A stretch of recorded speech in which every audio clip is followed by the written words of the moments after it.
probably in there. Oh, I was just pushing out for no reason. That doesn't sound like something I would do. No, you gotta go further. No. Don't run. Don't run.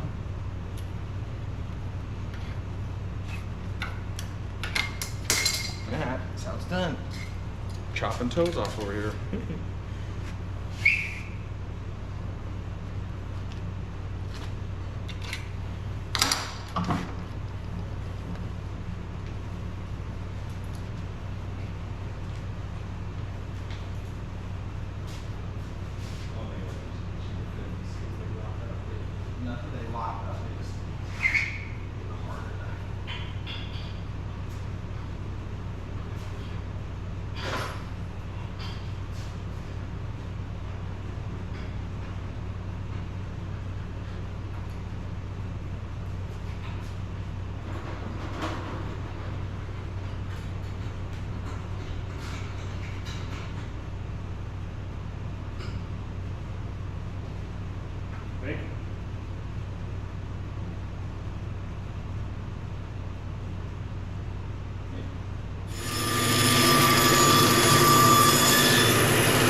Yes, sir. Read Bible Teller.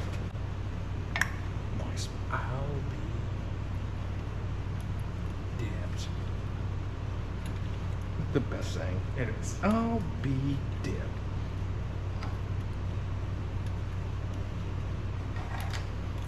And you always check the threads with a knife.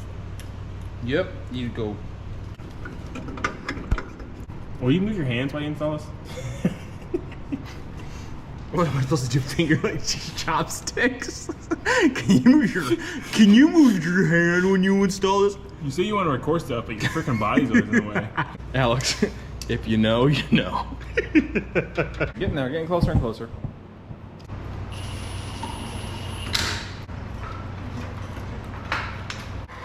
Right now.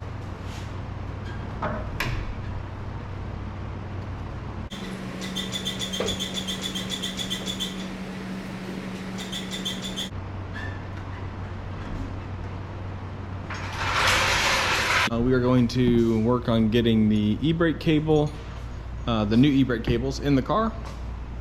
And then once that's done, we can get the drive shaft in, check some, nut and bolt check the back end, the rear end of the car. And this is the nitpick Evan portion where I get to just nitpick this thing to death. So that is what I'm doing. So on the Holley Terminator X harnesses, even on my brother's car, this is the most annoying thing. This is really my only gripe with the Terminator X system. I understand they're cheap, I get that, but this loom here is the same loom that's back here, that's back there. And so it's just huge. There are, what, 3-4 wires on the idle air control valve right here? And it's just huge. There's 2 wires here for the hydraulic position sensor, or 3. There's 3 here for the fuel pressure, and it's just, this loom is so massive. What I'm gonna do, I already have all the loom for it. Cut this tape, strip this loom, put the proper size loom on, and then tape it properly with cloth tape, not this crap. And then I need to extend, I believe I need to extend the fuel pressure. Yeah, the fuel pressure sensor wire needs to be extended a little bit, unless it's wrapped up in here somehow and I can get maybe like an extra inch or 2. It needs to extend a little bit because I'm gonna be putting the fuel pressure sensor on. And snug this fitting down. This back cap, that'll go right here, and that's where I'm gonna put this, which makes it just will look better. So what I'm going to do is I'm going to drill and I'm going to tap this for this sensor. So that's what we're gonna do now.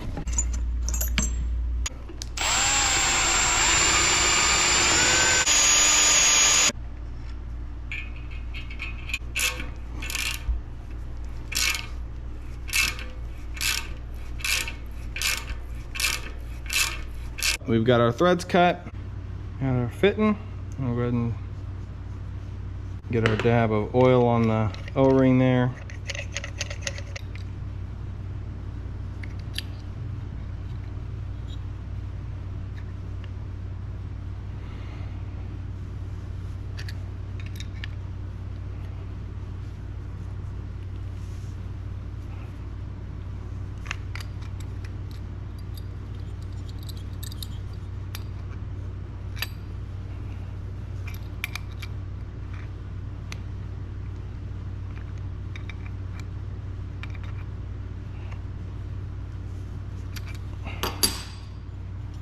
And so there we go. That is our fuel pressure regulator setup. And then here is the adjuster screw and bolt. I'm gonna put a little bit of like grease on the tip here so that it doesn't gall up the diaphragm in there.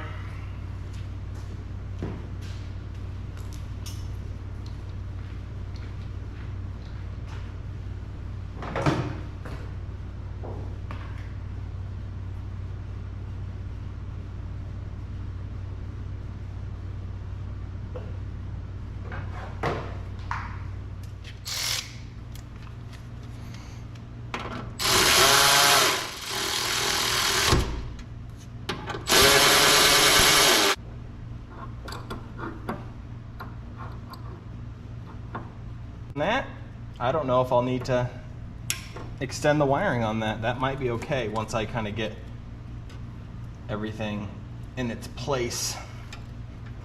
That might end up being just fine. So that's that. Pretty sweet. 2.0.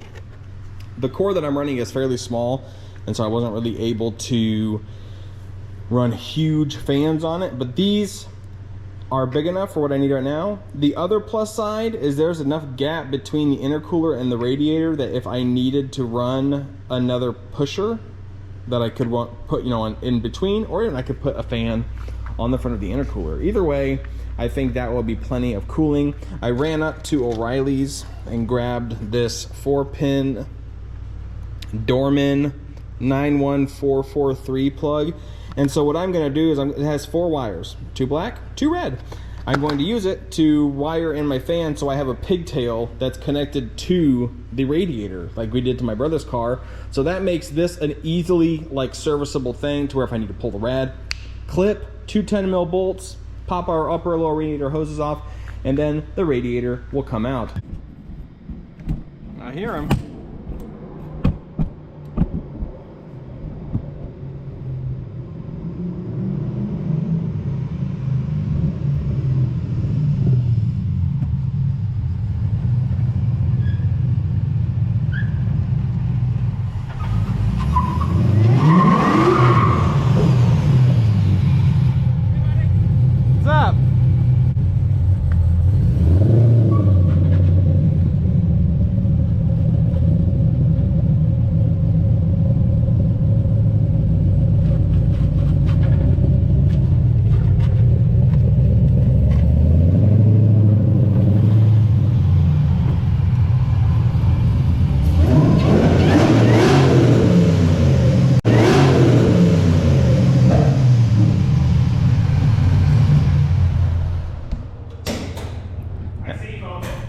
Oh, did you? Yeah. When did you do that?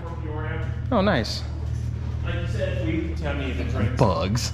Look at the freaking bugs. That's not that I bad. gotta get that fixed. That's not that bad. No. Well, it's pretty cold out tonight. Well, sweet. I was just telling the people that you had just taken this thing up to a car show. Okay, so we got our fans all mounted up. We've got the harness all situated. So we've got, you know, power and grounds. So this is the lead of wiring right here that I have coming out of the loom that goes up into the actual car that will be able to wire in for that. So that's nice. That'll allow us to make that serviceable. Been doing a bunch of small stuff trying to get to the point where we can get this thing running. Things on the list, just got to run a power wire here from the fuse block to, I'm just going to do it to the back side of the alternator. Got this vent tube sorted there, and then just got to build a overflow tank, and that's it. Everything else is done. The adapter came in for the intake for the map sensor. So LS3 or 2.5 bar map to LS1 style, and then got that injector harness all situated underneath there as well. My brother was over here and he was working on some stuff. Got the fuel pump relay all wired in, so all that stuff's back there. Got almost everything done. Dash is in the car. Got the dash, the actual Holley dash mounted. And then we've got the Terminator X handheld in there, transmission's filled with fluid, and we are a few steps away from getting this thing done. So gonna do some tidy up stuff, and then we can literally fire this thing up, possibly even this evening. So This is the first start attempt of the Firebird. So we shall see how it goes. B&M Performance. Let's get it. is the cable plugged into the AC? Everything. I got your USB plugged in.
To the car! That close. To a what, Evan? Having a whip. So 1% left. What do you have to say? Frustrations. Fans kick on whenever they want. Yeah. We have no control of fans.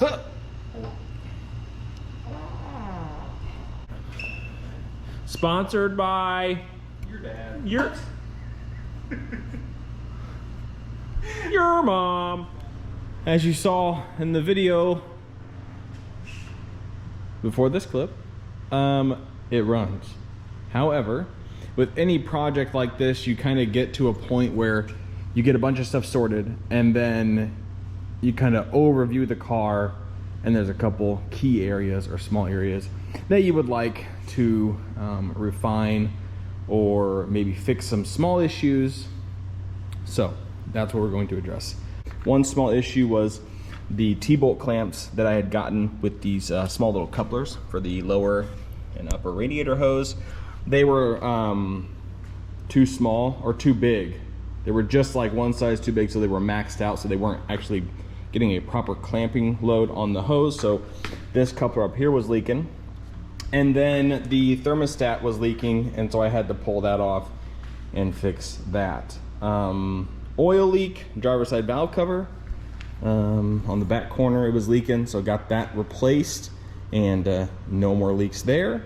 Didn't have any fuel leaks, nothing like that. No brake leaks, nothing like that.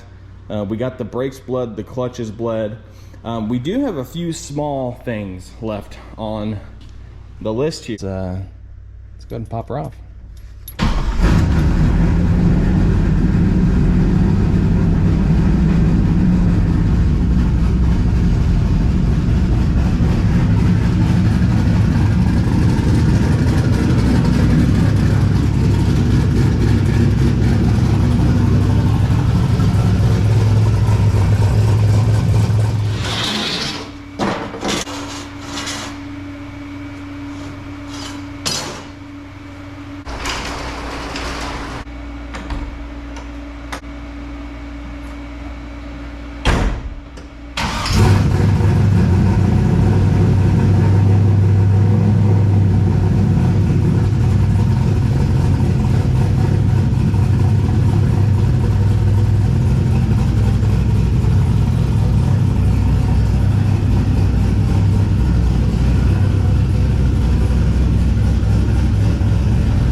cutting that plate out. You may be wondering, well, what in the world is that about? Well, I am going to weld them back here. So I bought this seat belt or harness bar for this car, and some of these chassis came with threaded holes back here. This one didn't, so I'm gonna make my own. And instead of just drilling a hole and rivet nutting it, I'm going to weld these plates to the chassis. But before I weld them, I'm going to drill a hole, weld a nut, and then I can actually properly bolt to the backside of that down. And that just prevents it from tipping forward. So it doesn't need to be like crazy strong, but I would rather that than pulling on a rivet nut and some thin, you know, sheet metal. So we got those plates drilled, the nuts welded on them, got those plates welded in, and then I just put a little bit of paint on the clean metal just to prevent it from, you know, rusting or anything like that. So that's done.